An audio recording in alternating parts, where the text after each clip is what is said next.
Welcome to Accessible, where we open the door to the people and ideas shaping the disability community. I'm George Gatto. And I'm Amelia Reigard. On Accessible, we talk with leaders, advocates, researchers, and individuals with lived experience to explore the issues shaping the disability field. Accessible is produced in partnership with the Missouri Leadership Education in Neurodevelopmental Disabilities, or LEND, and the Missouri University Center for Excellence in Developmental Disabilities, or UCED for short. And whether you work in the field, are connected personally to disability, or simply want to better understand how systems can support people with disabilities, Accessible opens the door to conversations that matter. We're excited to be back for Season 5. Our first 4 episodes focus on advocacy in action. Advocacy happens on many levels, from public policy to workplaces to everyday decisions in our communities. In this series, we're exploring how people turn their values into action. And no matter what your role, there's a place for you in advocacy. Our guest today is Ann Simon, and Amelia and I talked with her a while ago, but I have to say I'm really excited to go back to this conversation because she had so many wonderful things to say. From my perspective, just starting with, as a former LEND trainee, talking about how that impacted her career as a social worker was pretty inspirational. You're a social worker, Amelia. What'd you think of that? Oh man, I always love chatting with a fellow social worker. It was fun to geek out about some social work speak today. But Ann Simon is, she is such a passionate advocate for social work, the profession, and also for the things that she does as the supervisor of clinical program management at the Autism Services Center there at Mercy Hospital System. And I thought she was really fun to talk to. And today she really focused on how do you advocate where you work. So working in a major hospital system, talking about how you bring like small change that actually has big impact because you're kind of changing your organization to meet the needs of the people you're working with. Yeah. One of the things that really stuck with me, and it says probably a lot about me, but just her emphasis on the importance of data and how data is really sort of the basis for a lot of the advocacy that she does. I just really appreciated that. It made me, I think I even said it in the podcast. I want to go back and transcribe it so I can say it really as well as she did, and then use that in the classes I teach. Yeah, definitely. She was a big fan for data-driven decision making, and also I think one of my takeaways was, how do you impact systems? How do you impact policy? Sometimes it's just about raising your voice. I mean, we kind of like laughed about, she'd say like I would nag, either at the, School of Social Work when I was in my undergrad or when I at the hospital system. But it's not really so much nagging, but it's just like, are you willing to speak up and notice, like to point out what's not working, right? What could change? What could be better? Are you willing to dream it and to say it out loud? And sometimes that's just all you need to really get the ball rolling. That was really important to remember. I mean, can you imagine having Ann Simon as your advocate within the hospital setting? She would be amazing. Yeah. I mean, when I think of my kids, and them being an advocate in a hospital system like that, to have someone like Ann on your team, or the staff that she supervised, who, are really thinking about what are the unique needs of this individual kid or patient, right?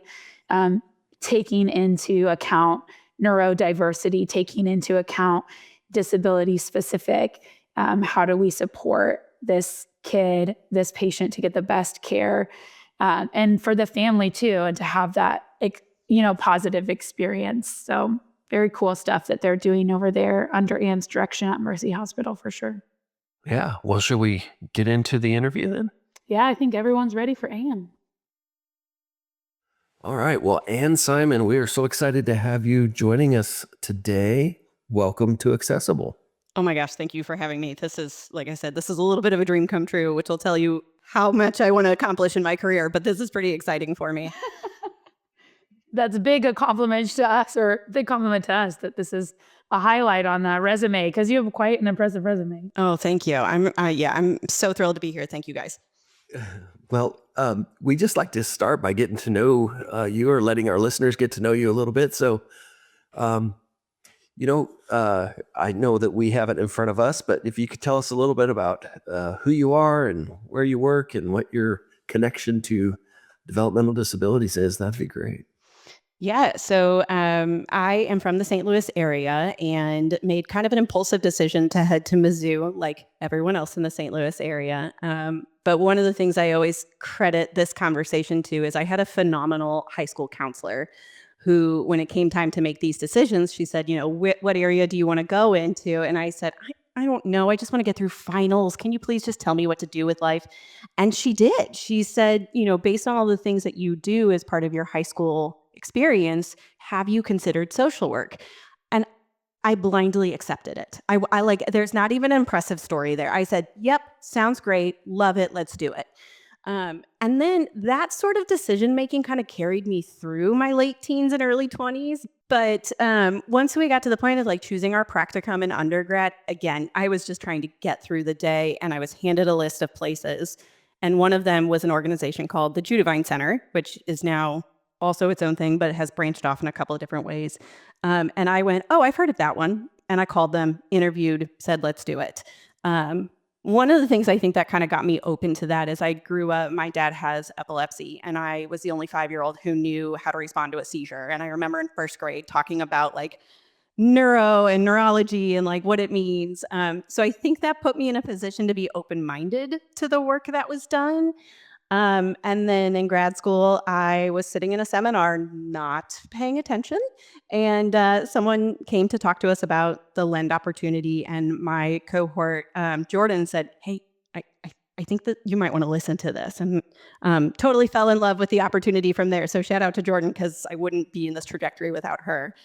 And since then, have really just, I introduced myself as an odd duck of a social worker. I have just loved this field of developmental peds. And for a little while, tossed around the idea of behavior analysis, but just solidified my love of all things systems theory and the impact and the ability to really make change on a lot of different levels for my 2-year-old client who's in my room with me. So I've had the opportunity to be in community settings, school consultations, have really found my place within the healthcare system, but have really been able to try a lot of different things with it. Yeah. Well, let's jump back to your Lind stuff. I mean, as you know, our listeners probably know, this is a partnership with our Missouri Lind and the Missouri USAID, Leadership Education and Neurodevelopmental Disabilities. What was your experience like? Oh my gosh, I think about it. So that was over 15 years ago, and I still think about it daily. And what's great is I have an opportunity now to work with the University of Missouri in a couple of different ways pretty regularly. And so constantly kind of plugging that idea of like, could we use the LEN trainees for this? Or is there an opportunity to bring more information to the LEN trainees? My experience was I signed up for something that I didn't know what I was getting into, but like a lot of social workers, sometimes the experiences end up defining us, and that's really what LEND was. I also had the biggest takeaway there was how to communicate with other disciplines. And Amelia, you can probably appreciate this. Social workers to social workers, the language is all its own. I can talk to any social worker anywhere, but really having the training and the ability to communicate effectively with a lot of different disciplines is training that I've had that I know a lot of people don't get. And I think that was pretty invaluable. And then you get to look at like, we got to go to DC and look at some of the advocacy stuff. And it was just a really, really impactful experience for me. Yeah. I feel fortunate that through my social work training, I was an employee of our USAID, right? So I was in that interdisciplinary, I was never a LEN trainee, but I was in that interdisciplinary, work already and in the developmental disability field in that way. And so I feel like I got to apply the language that I was learning there to how I was understanding social work as I was like learning about the practice, right? But I think it is so essential to be able to converse across disciplines and like have that common shared language and understanding, because you're often working towards the same goals, right? Yeah, and I think one of the things that sets Lend apart, that put it really ahead of its time, was the involvement of a parent representative, right? So that's the norm today when we're talking about program development and service model development. It is the norm to have a self-advocate or a caregiver or a sibling of some kind, that person first experience as part of that development. That was not the norm way back when, right? And Len said, we can't do this without that input. And so I very much remember shadowing my family. We went to the roller rink one day and just sort of shadowing where this mom was looking at any given time in terms of making sure her son was having fun and fulfillment, but also safe, and that he was supported adequately. So that takeaway was pretty unique for me too. Yeah, I do the evaluation for the Lind currently, and have done for, I don't know, several years now. I can't even remember. But the thing that always comes up every year about, as a very powerful experience is that family shadowing experience, and just in getting to engage with family members in a way that maybe you wouldn't have otherwise. And I think what went a long way was that it was a requirement of the role, right? So again, you think about our grad students today, they're doing 50 things at once. They've got fellowships, practicums, internships. Also, you have to make a buck and like pay your rent. And so to add, hey, you're going to go to the roller rink on a Saturday afternoon was something I probably wouldn't have made a lot of time for otherwise. But the fact that I had like an accountability structure, which is what Lend really provided in that sense, just sort of made me really look at it from a different lens in terms of how does this apply to my longer career goals. Yeah. I don't know about you too, Anne, with your social work background, but I found that there were not many classes, even basic like human behavior and social work practice classes that discuss developmental disability. I mean, it was such an under talked about topic. And unless I took our director, George, also teaches a social work disability and lifespan course. Unless you take that elective, like I didn't really get a lot of specific instruction around disability. And I was just lucky that I was working at the USED. So I was, exposed to it and seeing how it applied. But without Lend, I mean, do you think that your social work program offered opportunities to really explore developmental disabilities? I'm laughing internally because if you ask the directors of the social work program, they would have probably told you I was a little annoying about this. And I might be nice about that. So we had one disability class, and it was called, I think, disability was some sort of blanket term. It was an elective class, and I took it, and I was the only person who was there who was not focused on geriatrics. So it was a disability class. We had disability policy. We looked at sort of the social implications of disability. I still have those textbooks and refer to them often. I loved my professor, but I was kind of this persistent voice of like, hey, this is a broader topic. Let's look at this in terms of children and families, and let's look at this in terms of neurodevelopment. But at the time, there was such a big rush of social workers going into gerontology that I was very much on my own, which is where Lend really came in. And then I got to do my practicum kind of simultaneously at the Thompson Center. And I even remember the directors reaching out following years like, hey, how did you make this work? And I said, it really sort of takes the initiation. It takes somebody who can see those goals and those opportunities and make them work, because it's not designed for social work. To the point where as I was graduating, I had several people put a voice in my head that said, I don't know that you can do this work as a social worker. And I said, watch me. That's Amazing.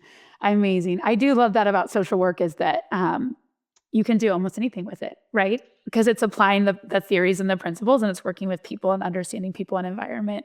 It's like, watch me. I love that. That's amazing. I feel like also this is just a great little plug for Lend at this episode. Just we spoke with other Lend trainees this year on this podcast and learned a little bit about their experiences and just some similarities there with what is wild is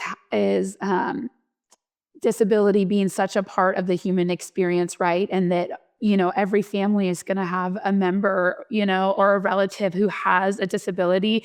And for it to be so under focused in our professions and our human service professions, training, whether it's PT, OT, social work, right?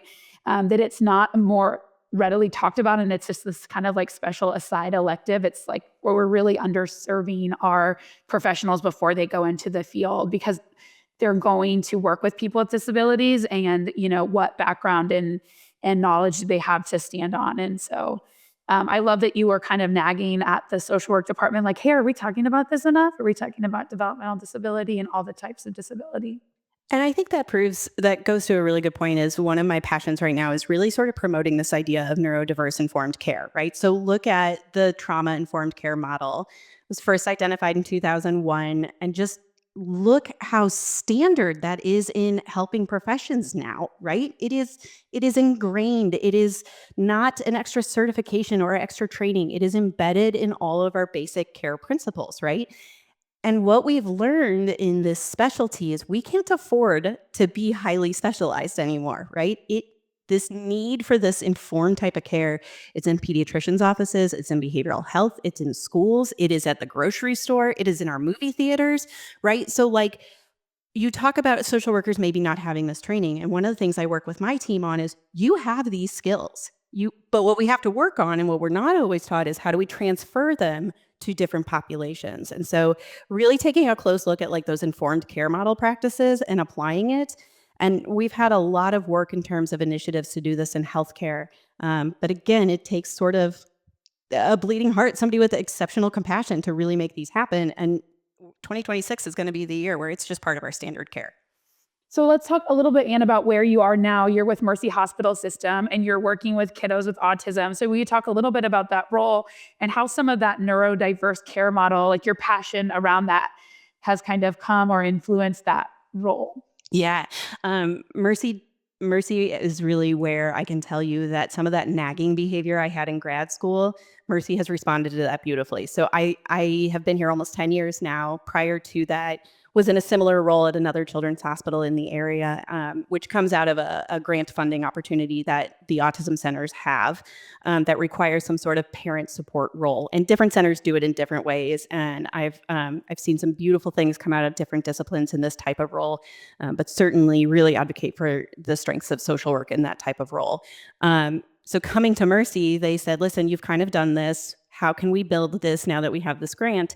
And so for the first 5 years I was here, my title was Autism Navigator, and I was a one-woman show in terms of making sure families had the support they need.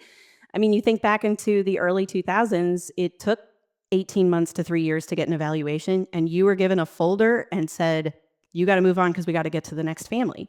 And now the state of Missouri has said, we can do better than that because it doesn't stop there. We need someone to help these families figure out kind of the sustainable practices here, and even translating some of the language that we have for families, which is one of my favorite things to do. And then about 4 years ago, kind of came to Mercy and I said, I'm going through this sort of taboo transition in social work where I have done the micro work and I'm ready to move on to macro. And if social workers are listening, they understand that. And so Mercy said, well, let's make that happen. Let's look at what we can do. And so really got to focus on program development, really developing the service model around navigation and social work. We've seen it in oncology with nurses, but really it hasn't been replicated quite to the same level in social work. And so now I am the proud leader of a team of social workers and resource specialists who are working to sort of address these barriers to care in a very relatable chronic care model. So it's been truly a growth opportunity to go from being in a room with a patient, teaching that child how to process emotions and teaching a parent how to respond, to now I get to develop programs and really work within our hospital system as a ministry, which is 4 states. I work with national organizations to say, how can we do this better?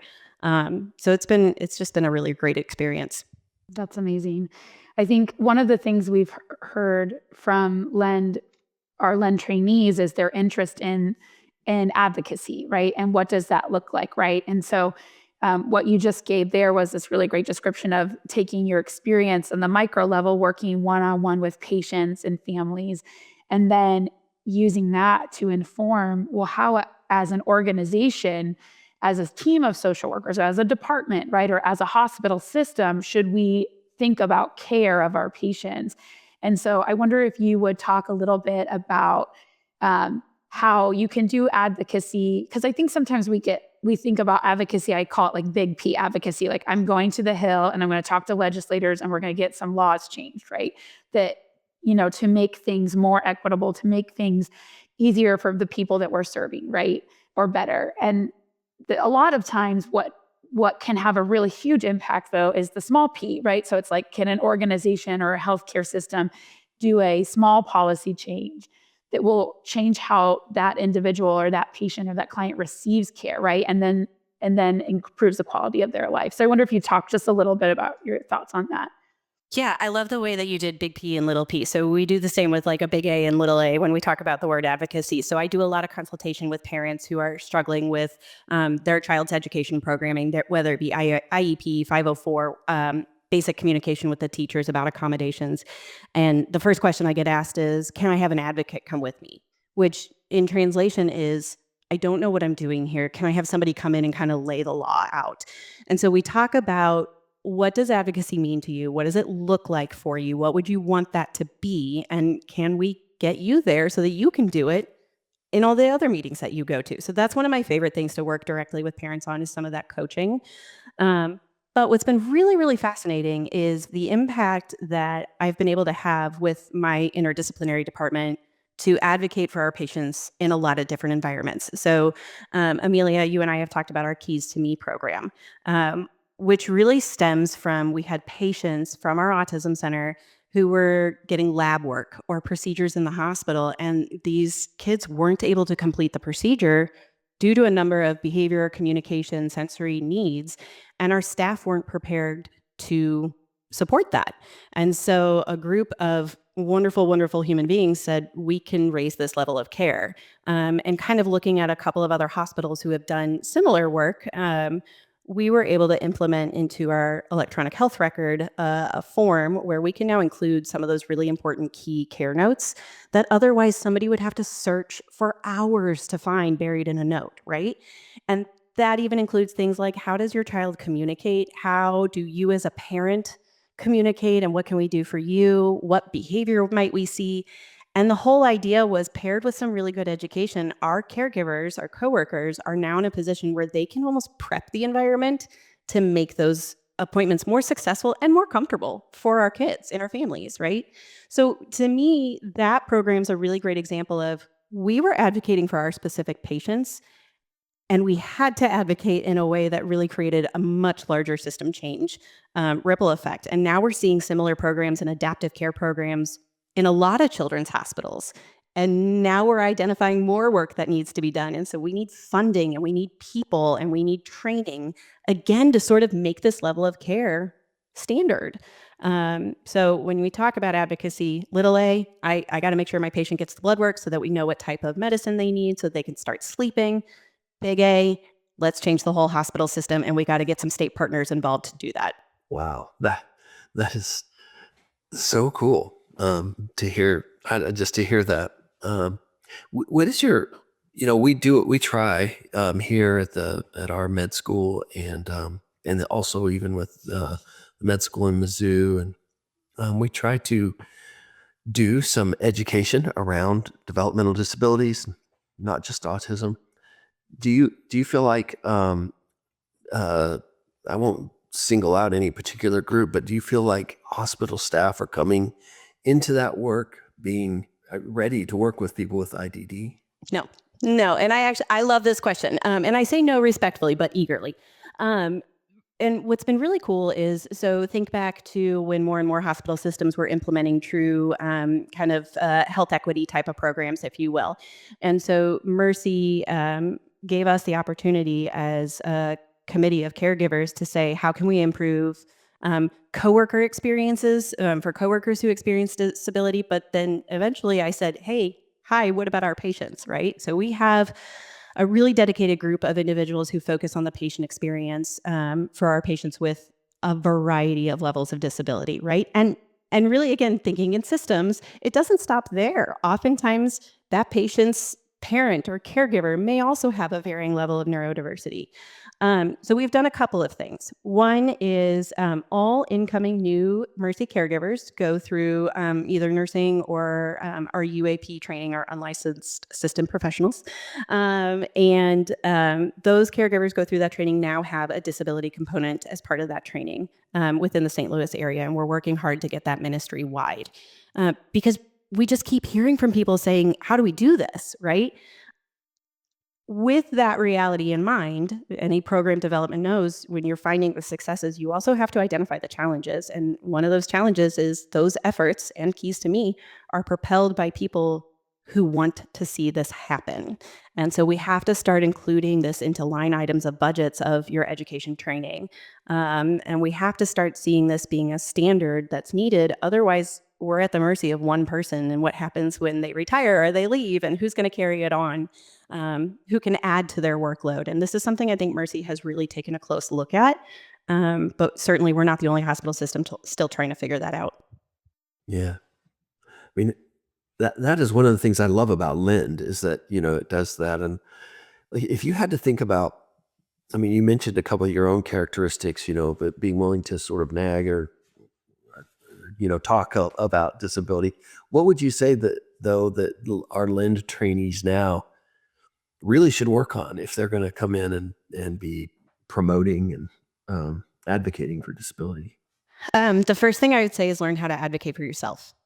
Because I, as a professional, particularly I as a social worker, am constantly saying, hey, let's make sure we have these voices at the table of the decision makers. And that takes a level of skill for myself that I don't know that I learned from a textbook. And I think with Lend, we had a lot of situations where we had to learn to do that, especially in like our clinical experiences where we'd say, hey, OT, I know you just asked about activities of daily living, but can we make sure that they actually have housing with a microwave so that the skills you're teaching are part of that? So like that level of advocacy, I think I got from Len. So for advocating for myself.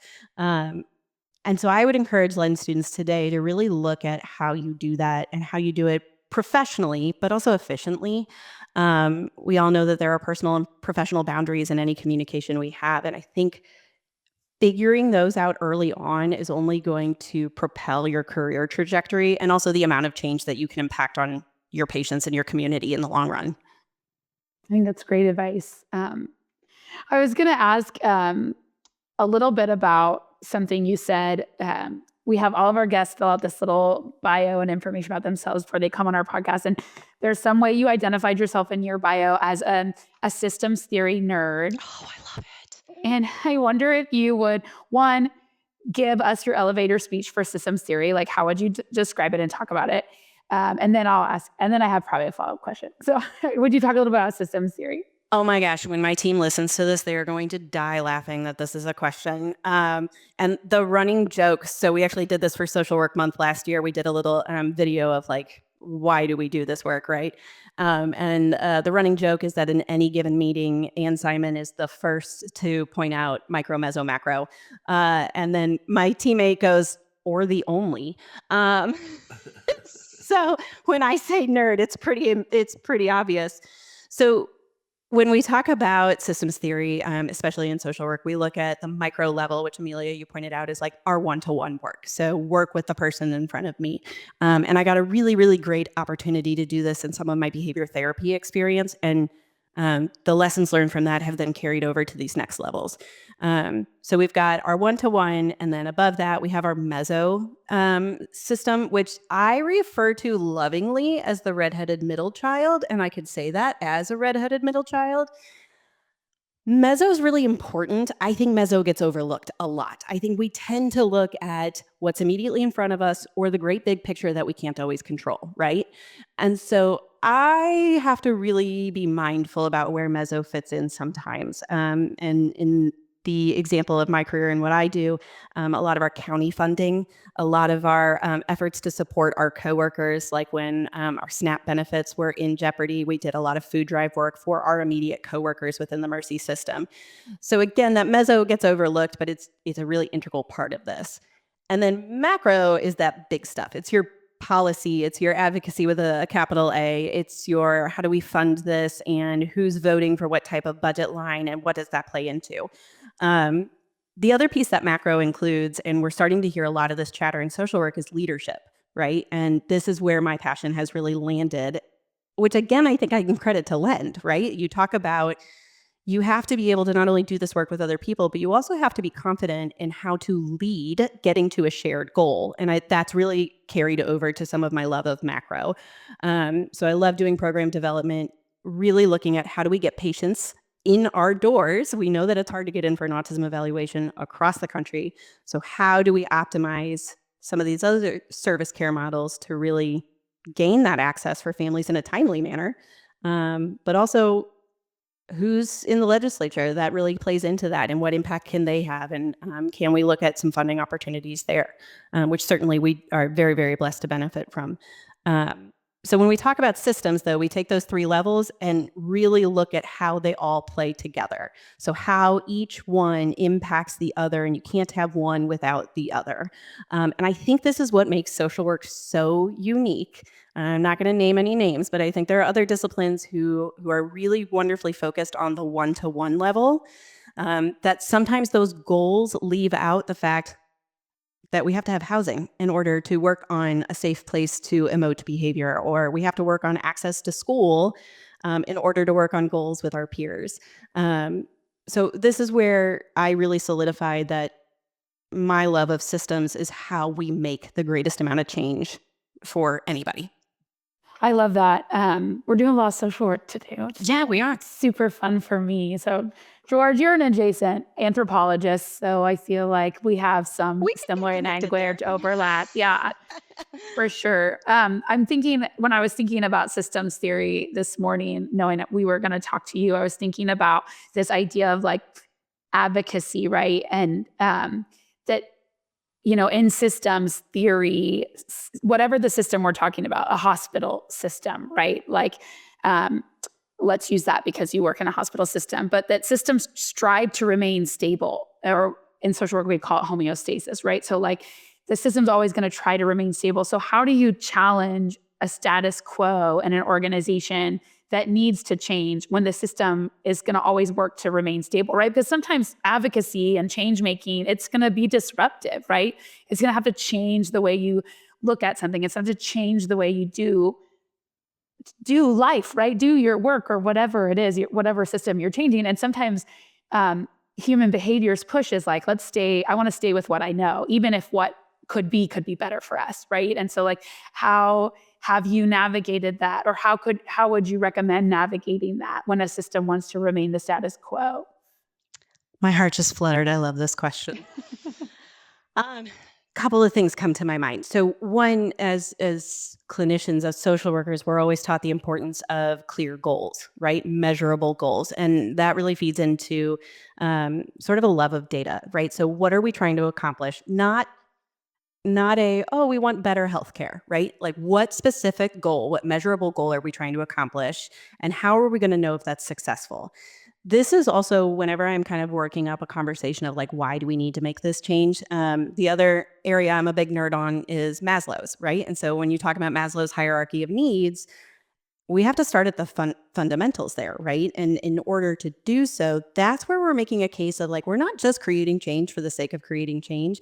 We are looking at fundamental safety, physiological needs being met. We are looking at safety of our caregivers. We are looking at safety of our hospital system, and we are looking at safety of our patients, right?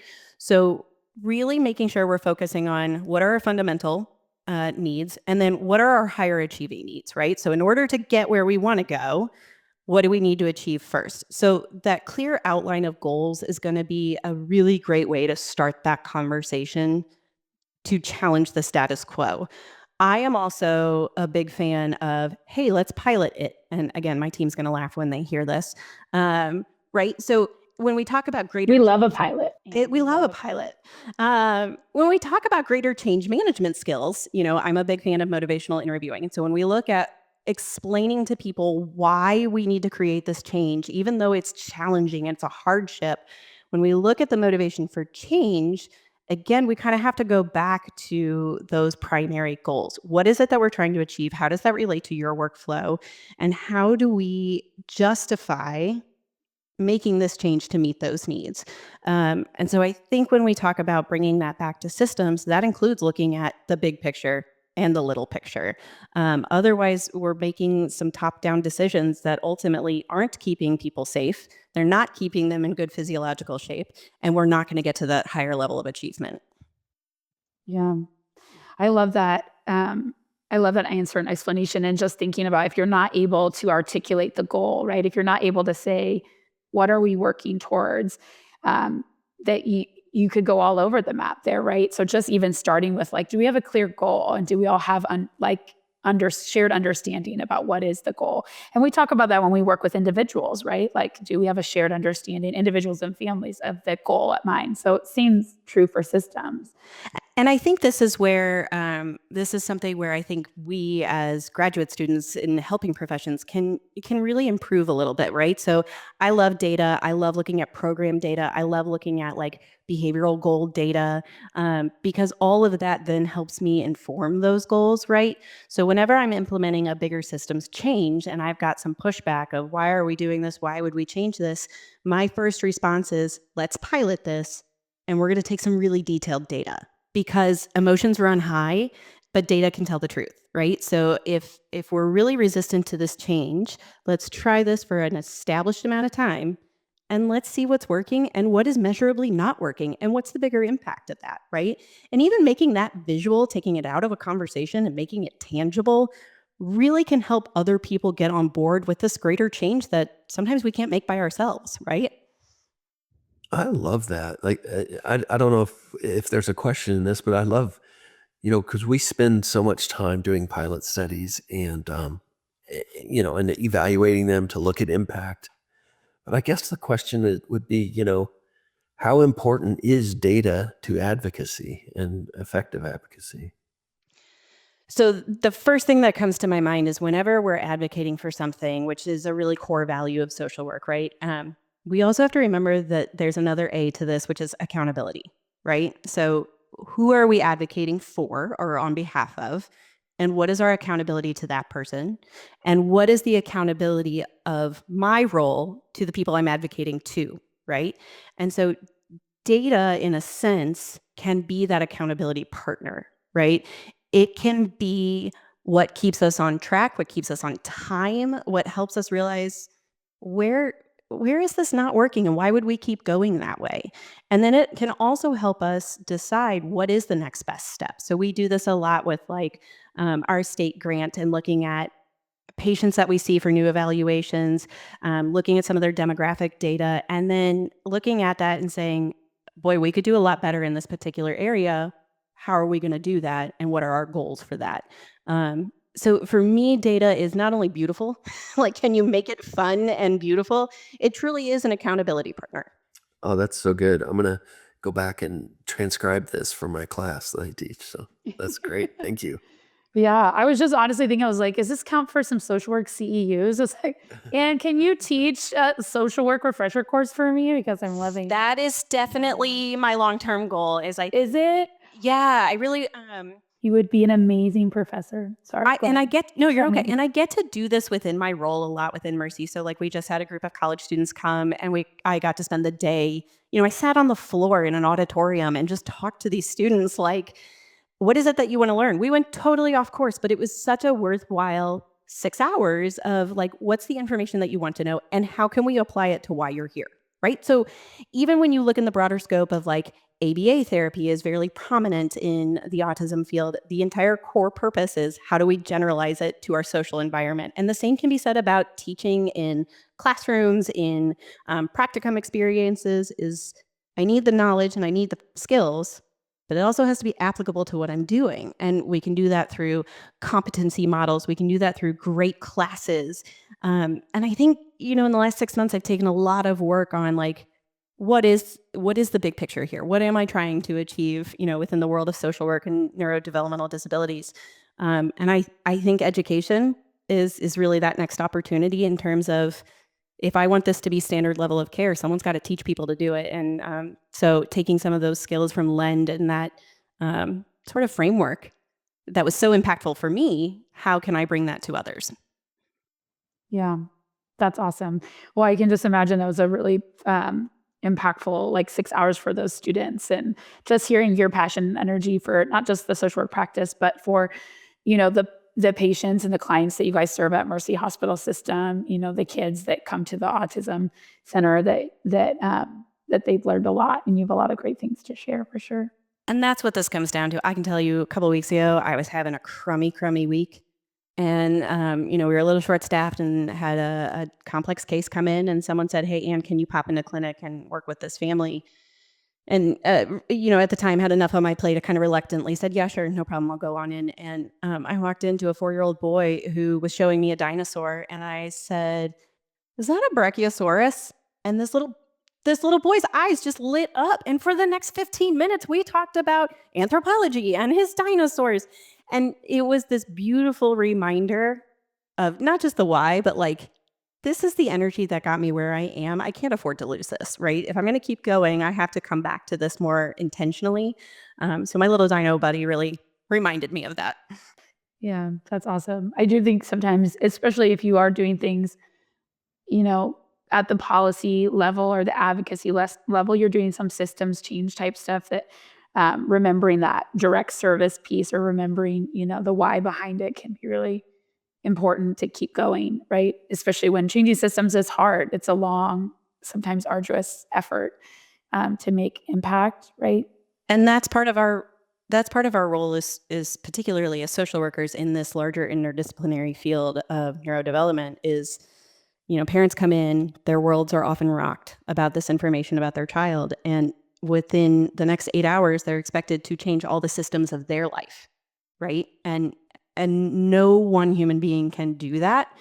And so to be able to be a team that looks at that identifies those systems for parents that they don't even know that they're part of, and to say, here's where we can prioritize some of those changes. Here's how we can inform you on what some of those are so that you're equipped to address them. But also we want to do that with you more than just today, right? We want to do that when you transition to middle school, into high school, into adulthood, or, maybe you get a different respite provider and they're not sure what to do. So when we talk about systems change in my role, it is just absolutely everywhere. And it's fascinating. Yeah. Well, I feel like this conversation could go on and on. But Oh yeah. yeah. I mean, I don't have many other meetings today. Just kidding. I'm sure you don't either, Ann. I'm pretty sure I said that to Amelia when we first met. I said, I think we could keep going here. Yeah. One day we'll be in the same city and we'll do coffee or something. Then we'll just go all day about systems theory. Oh, you two haven't met in person yet? No, we've only over Zoom and things. Wow. Oh my goodness. You're going to have to do a whole half day for sure. Well, the problem is if we get together, realistically, Amelia and I will change the world sitting over coffee. And so we need to pace that a little bit, George. Yeah, right. People aren't ready for this. But I don't know. I feel like we got to make it happen. Yeah.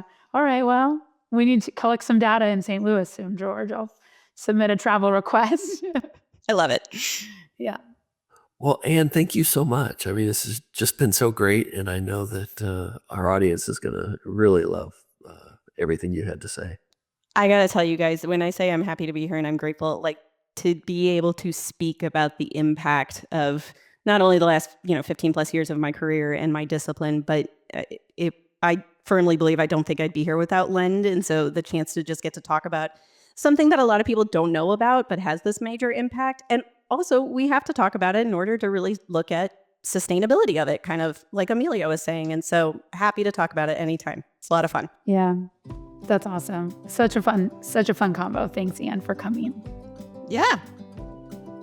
We're excited to announce that Accessible has a book club. So join the Accessible team for a live virtual discussion of Being Human, Judy Human's powerful memoir on disability rights, leadership, and collective action. We'll gather on April 2nd, starting at 6 p.m. Central Standard Time on Zoom, and the conversation is open to students, faculty, staff, and members of the public. To register, check out the link in our show notes. And if you can't join us live, no worries. We'll share the conversation later as an episode of the Accessible Podcast and on the UMKC Institute for Human Development YouTube channel. Thank you for listening to this episode of Accessible. Accessible is hosted and produced by George Gatto, Amelia Reigard, and Catherine Toller from the University of Missouri, Kansas City Institute for Human Development, which is the home of the Missouri USED. Accessible is a joint project between the Missouri USED and the Missouri LEND program, which is funded by the Health Resources and Services Administration of the U.S. Department of Health and Human Services through grant number T73MC00022. Episodes of Accessible are released every 2 weeks and can be found wherever you subscribe to your podcasts. Join us next time to hear more insights and ideas from leaders in the disability world.